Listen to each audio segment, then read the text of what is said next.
Evet arkadaşlar, bugün sizle adını unuttum, sizdeyim, oynayacağız işte arkadaşlar.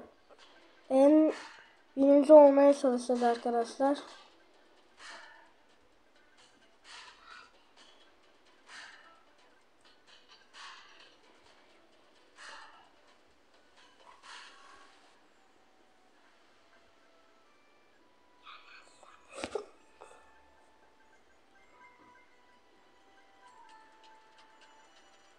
Evet arkadaşlar, yanda yüksek puan, yani 3 kazana verecek, onu tam bilmiyorum.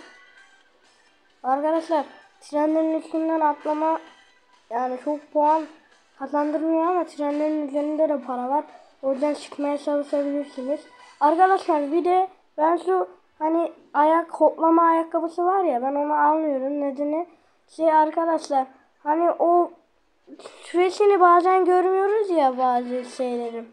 İşte o yüzden o süreyi görmeyince trenin üstüne hoplarken filan belki süre bitmiştir. O yüzden oluyor. Ölüyorsunuz. Yani o yüzden almıyorum.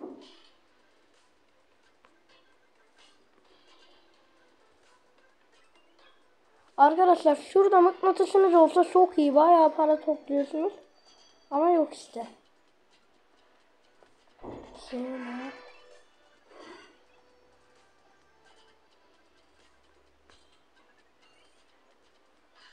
Aa. Arkadaşlar fena düştük oradan. Tamam yani. Hadi ya. Oynuyoruz arkadaşlar. Bir tur daha oynayalım. Şu reklam geçsin. Bir tur daha oynayalım.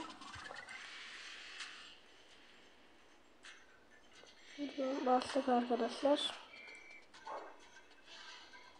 Buradan yukarıya. Heh. Arkadaşlar bir de şunu alırsanız o bayağı para kazandırıyor. Refleksleri iyi olanlar oynayınca yani bu oyunu çok birinci falan olabilir.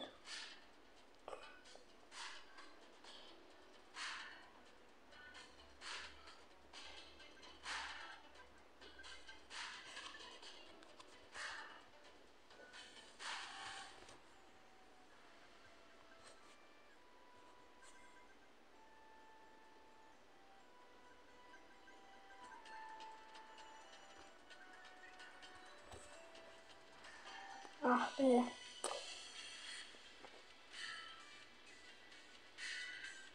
Evet arkadaşlar.